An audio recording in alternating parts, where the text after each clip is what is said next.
Welcome again to this program. As we mentioned in the previous videos, that this is the time whereby you can use media to reach as many people as we can. So you are welcome. This is Wilberforce Musoni, Church of God Rwanda, bringing greetings to you. And we are like, yes, this is the time. Today I have come with a message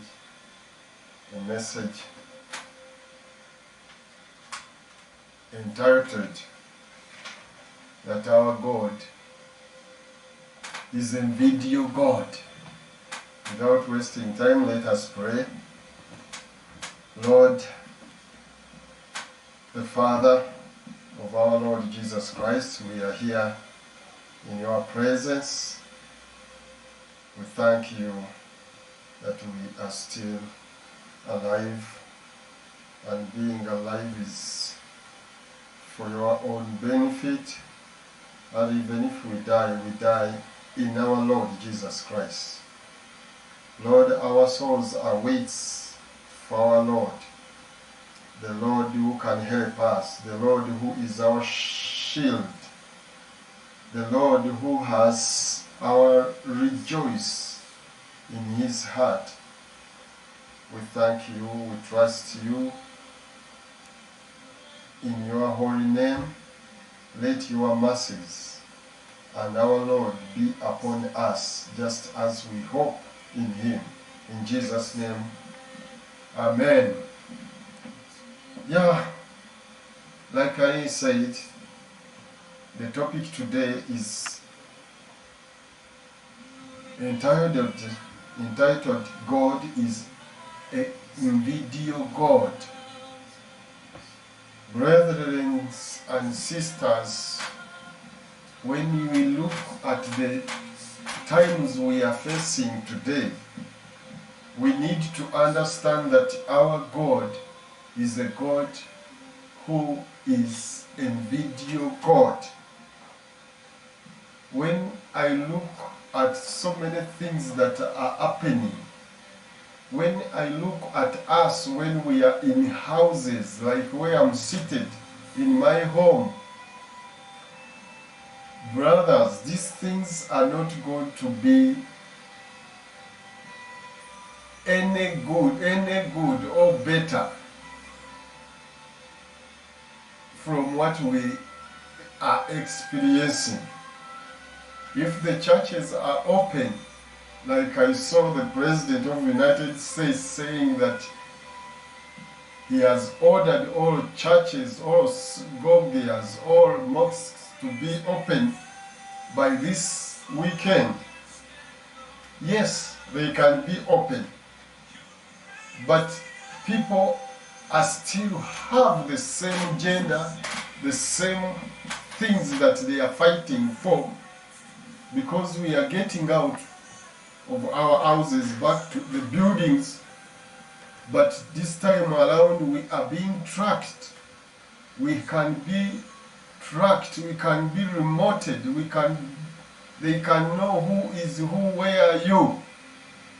And God does not really like that.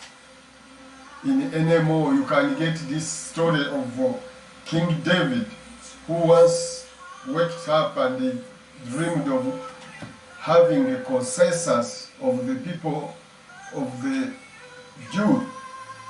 And do you know what happened? God punished him, and he punished his people with so many hypocrisy. But this is it.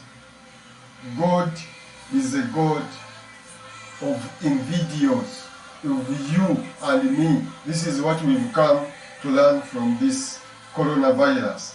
Now, when we read Psalms 33, verse 15, the Bible says, He fashions their heart individually, and He considers all their works.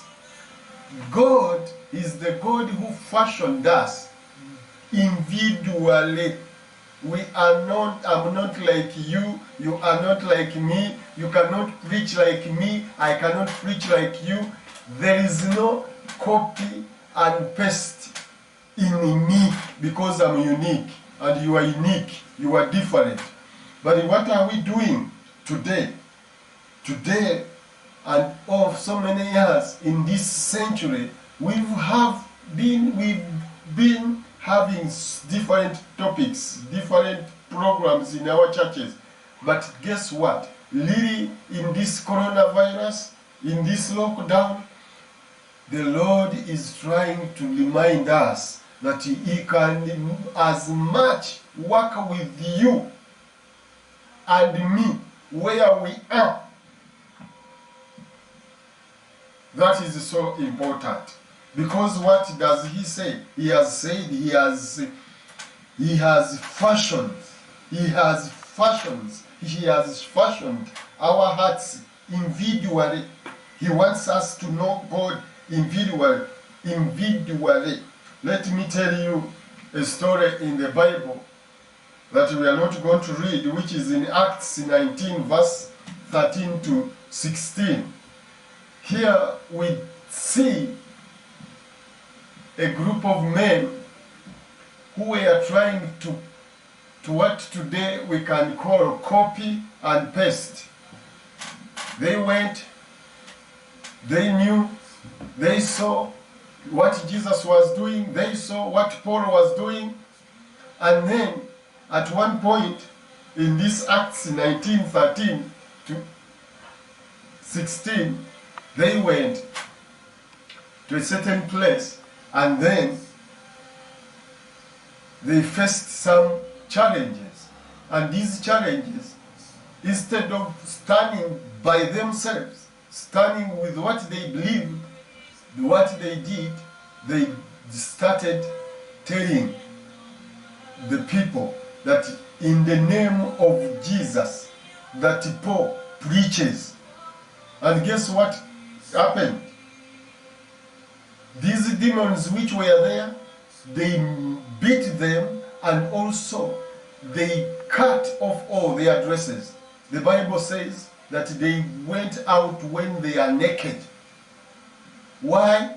Because they were trying to copy Jesus' saying or Paul's saying. So that's why God in these times, He wants us not to copy and paste, but He wants us to understand Him individually. He has made a lot of things in our lives. He has made testimonies in our lives. Can't you share your personal testimony?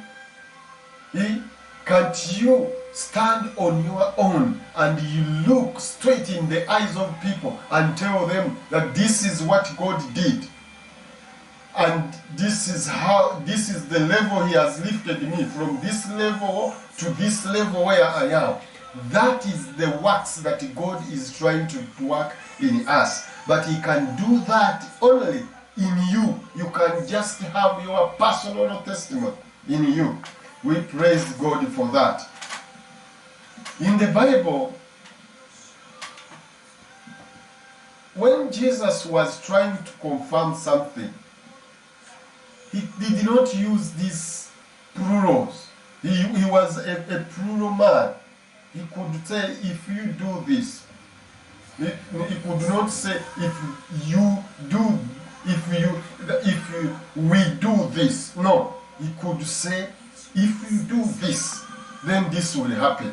This is what happens even in 1 Corinthians when we talk about the gifts. When we read in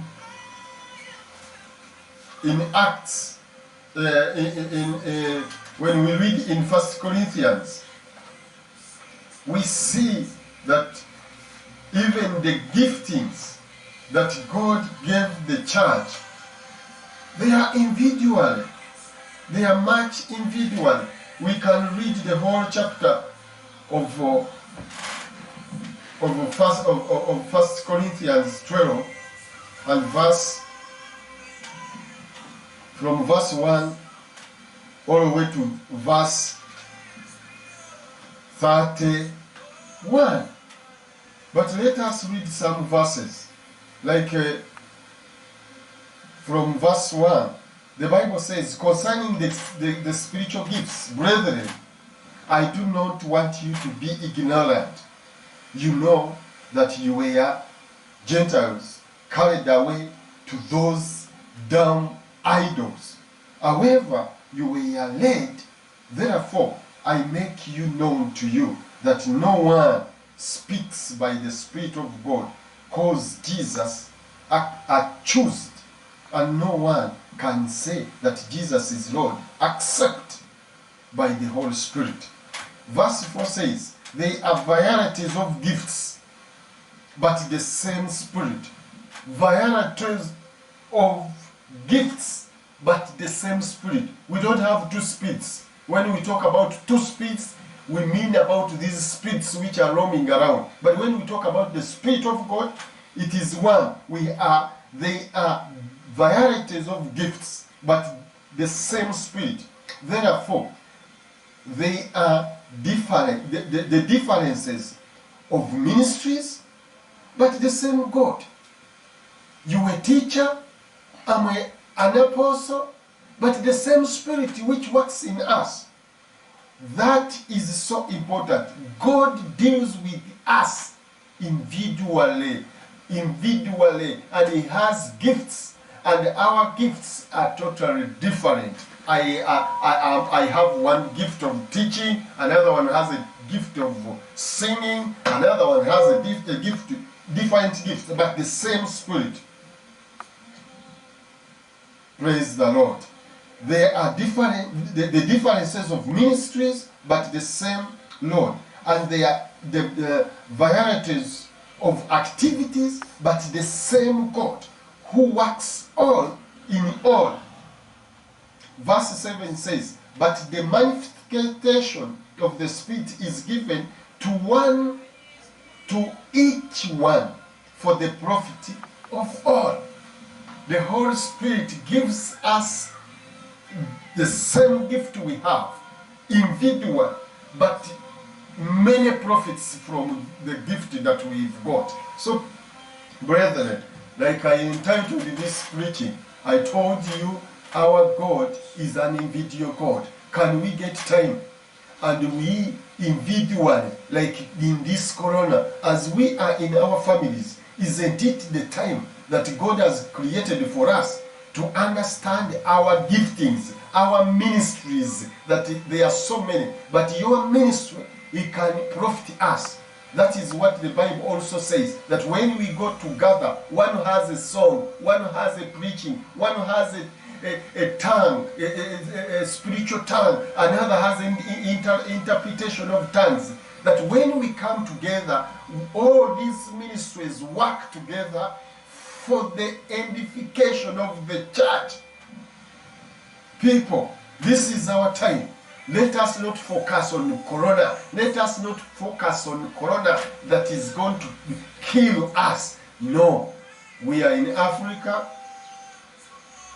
and our immune system in Africa here, as Africans, it can sustain this corona whatsoever. No, so we are not thinking of dying, though we can die, but we are thinking of what God has created us. As the lockdown is continuing with us, we can realize who we are. We can realize our giftings that we have, so that God can do greater things.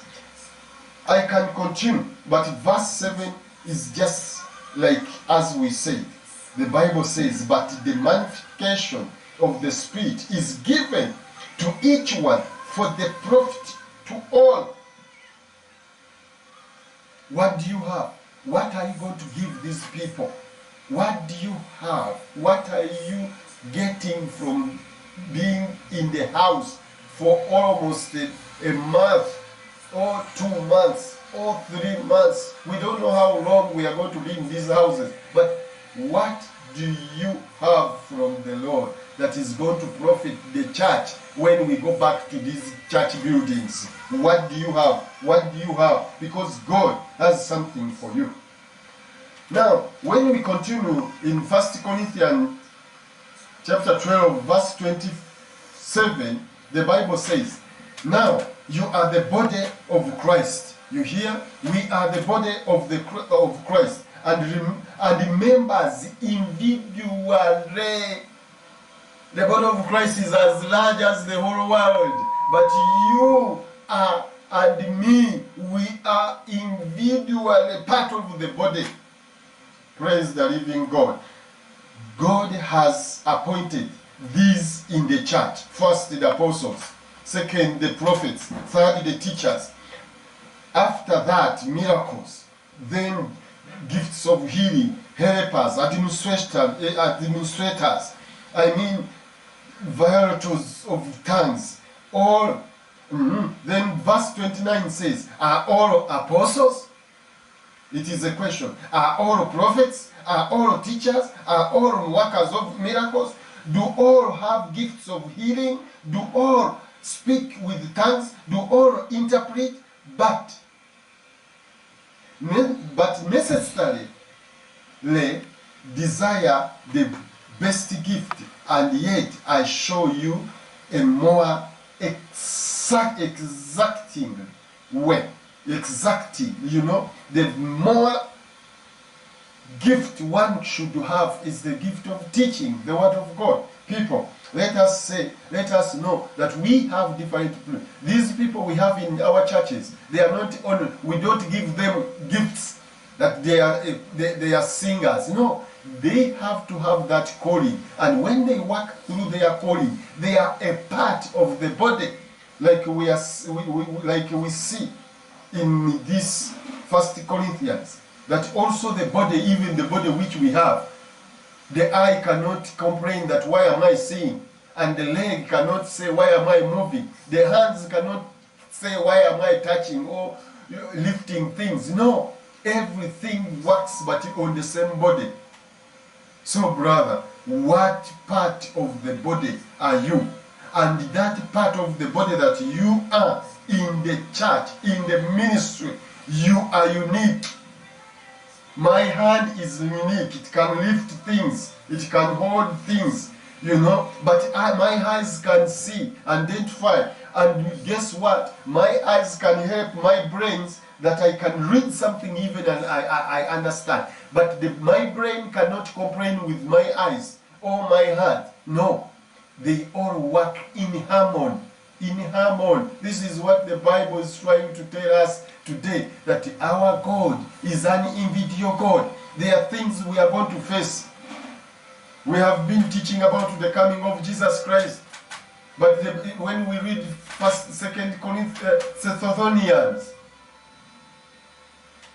chapter 2, the Bible says that the coming of Jesus cannot come unless the devil comes and he manifests himself. He wants to be God, like what we are seeing. People are just busy with all the technologies. They want to tell you how you go, how you sleep. There is no more secrecies, no privacy. No, the technology is there just following each and every person. But the church is not following each and every person, but the technologies are just following each and every person. Why? Because the Bible is telling us that before Jesus comes back, the devil will stand in the midst of the church, which is you and me, and he wants to glorify himself to be as God. So, brethren, that's why it is very important in this time, so that you and me, we know our individual God, and we know our calling. Maybe in this calling is when you will realize who you are and how you are going to confront this battle that we are confronting. Let me tell you, brethren, I have a list showing the death of different apostles that were with Jesus Christ. But all of them, most of them, like 11 of them, they were beheaded. But they were not beheaded on the same time. No, everyone in different camp was beheaded. Let me show you a person like Peter the Apostle. Peter the Apostle, a man who started, who was very, very, very, very, I mean, he was very low. He was just a fisherman. A fisherman. And when Jesus called him, he said that, yes, you have been fishing fish, but now I'm going to make you fishers of men. Peter did not realize this until he was behaving, until he got it, until the Holy Spirit came on him, and then he got the idea. That's why they crucified him upside down, not like his Lord Jesus Christ, you know.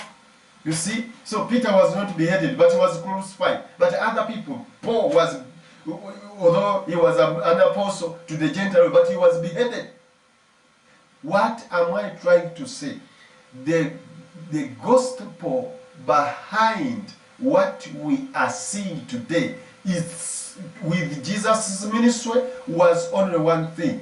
He could change people from loving themselves, caring about what they are going to die of. No, they are not. What they are going to feed their children. It was not all about that. It was all about one thing. Fear not. Those who kill the flesh, they can do nothing. That's how Peter, he began when he's denying Jesus Christ. He began when he's cutting off people's ears. He began when he is denying Christ. But what happened? He repented, and then he perceived what he was telling them all day long. When they got him, they accused him because he was following Jesus Christ. And he said, yes, I'm following Jesus Christ. This time he did not bring out the knife. No.